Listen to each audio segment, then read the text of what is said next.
Listen to the words of Matthew, because this is the coaching of Jesus. Once you have that teaching, what do you do with it? A student doesn't get a better desk than her teacher. A laborer does not make more money than his boss. Be content, pleased even, when you, my students, my harvest hands, get the same treatment that I get. If they call me the master, dung face, what can the workers expect? Don't be intimidated. Eventually, everything is going to be out in the open, and everyone will know how things really are. So don't hesitate to go public now. Don't be bluffed into silence by threats or bullies. There's nothing they can do to your soul and your core being. Save your fear for God, who holds your entire life, your body and soul in His hands. What's the price of a pet canary? Some loose change, right? And God cares what happens to it, even more than you do. He pays even greater attention to you, down to the last detail, even numbering the hairs on your head. So don't be intimidated by all this bully talk. You're worth more than 1,000,000 canaries.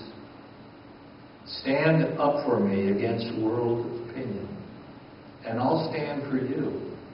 Before my Father in heaven, if you turn tail and run, do you think I'll cover for you? Don't think that I've come to make life cozy.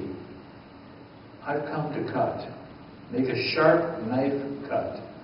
Between son and father, daughter and mother, bride and mother-in-law. Cut through those cozy domestic arrangements and free you for God.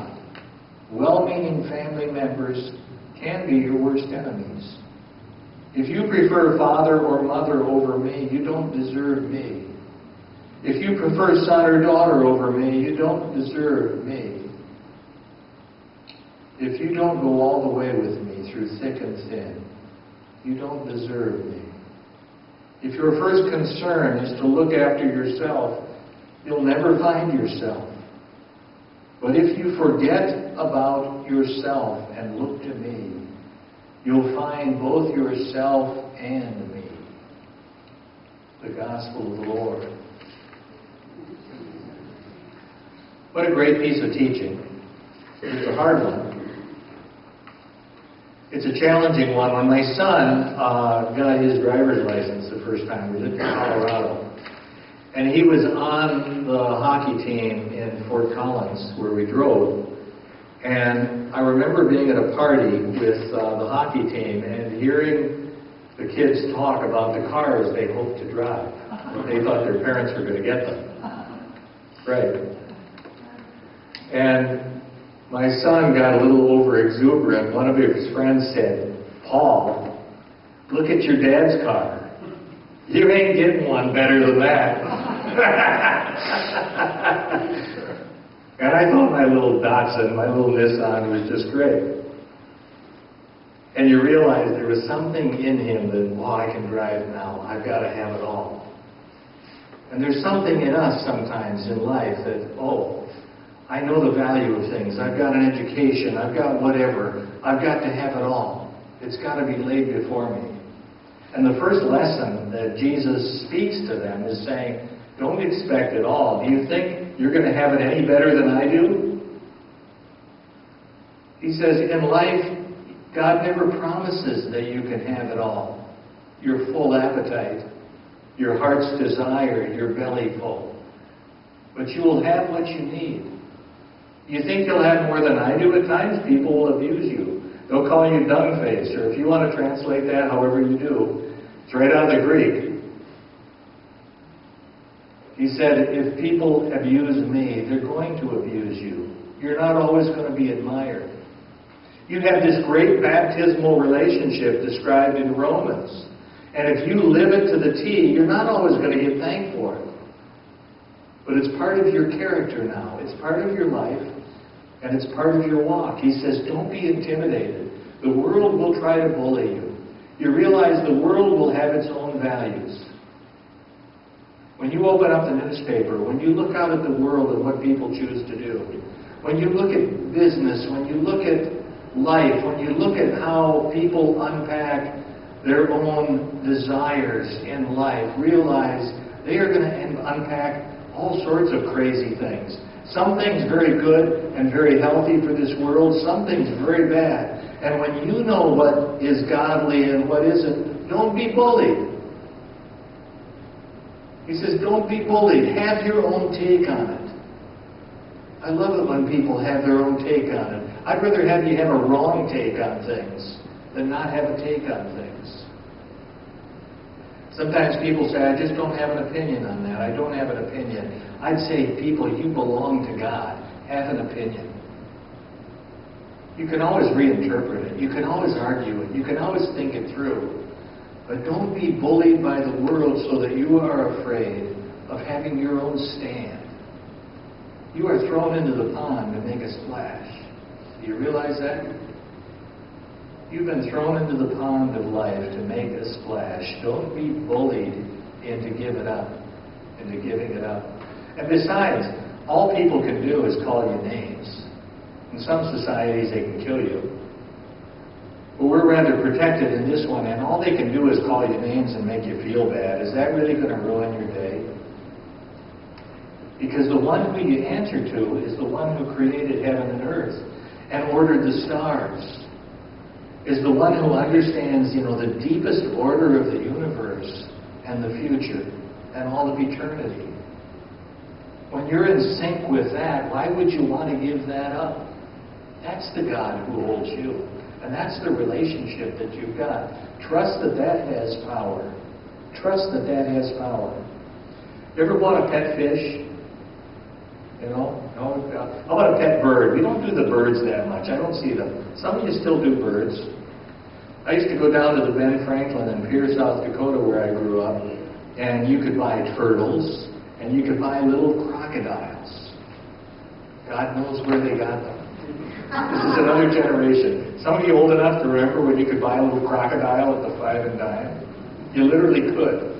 And you put it in a little terrarium. And when it grew up, that's okay. You just put them in the swamp out back, right? That's why they're showing up in places where they shouldn't. It was my generation who thought they were house pets. And people who knew they could get $1.89 out of them at Ben Franklin. And you take them home, and who knows what would happen. He said, people, we know you buy hamsters and mice and all those. Do you not think that God cares about their life too? He said, God cares about that, and you're worth more than 1 million of those little pets. God even has the hairs of your head ordered.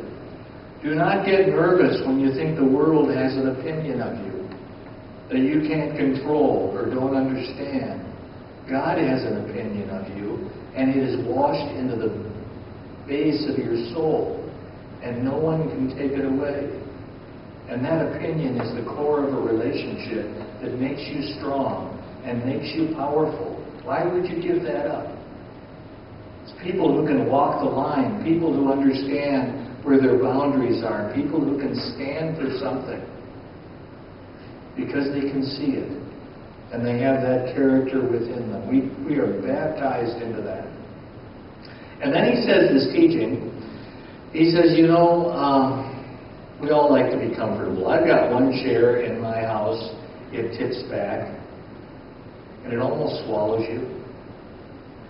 And when I've had a rough day, and I don't have too many rough days, but when I've had a rough day, and my bones are a little achy, and I go and sit in that chair, and it just envelops me. And one thing about it is when it envelops me, it holds me for a while. Because it's so comfortable, you just don't want to get up. In this teaching, Jesus said, don't just find that easy chair and sink into it and disappear from the world.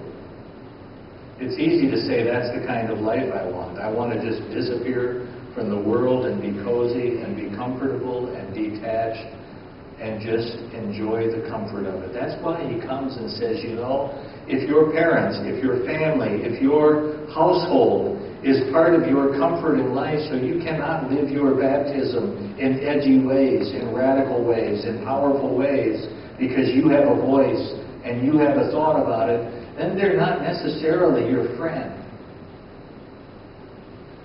He doesn't say ditch them. And I'm glad for that. But not everyone, the people you love, not everything they stand for is going to make you a bigger person in God's sight. And that's why he says, if your children take another path, it doesn't make them God. If your parents have another idea about how you should live, it doesn't make them God. They're just your parents. If your children have another idea about what you should do and how you live, and yet you have your governing, guiding faith and relationship to God, follow God. They'll deal with it. They will literally deal with it. And they'll often think higher of you in the long haul because they know you are grounded in something bigger than they are. Tell them about it and why that is. Why you don't step over that line. Why you don't enter that kind of agreement. Why you don't have that kind of covenant with the world. Why your appetite isn't shaped so that success can only be measured by acquisition or by whatever else it is. You can say that. It's be defined by God and by your baptism. Not by the world, not by your family, not by everyone else. They make a difference. We love them. It's not a call to reject family, but it's a call to honor God above everything and call them to that same promise and that same teaching. And let them know it's at that point where we forget ourselves. When we set our appetite aside and when we set our anxiety aside and we set our idea of what success in life is aside, that's the point where God finds us and we find life more deeply. And it is powerful and it is given to you. The Lord be with you. Lord God, look into our hearts. Help us to know what to forget and what to remember. How to honor you, how to know that we will not have it all, but we will have exactly what we need. Help us not to be bullied by the world and by its strong opinions. Your opinions are upon our hearts. And hold us in this washing and this baptism. Help us to trust the value that you have placed in us, more than 1 million canaries. That you value us and treasure us, and that you have our back. Help us not to just choose the easy life, but the honorable life. The life that makes a difference, the life that holds the line for what is good and lasting and true. And finally, help us to lose ourselves so that we might find you and find life abundant. In your holy name.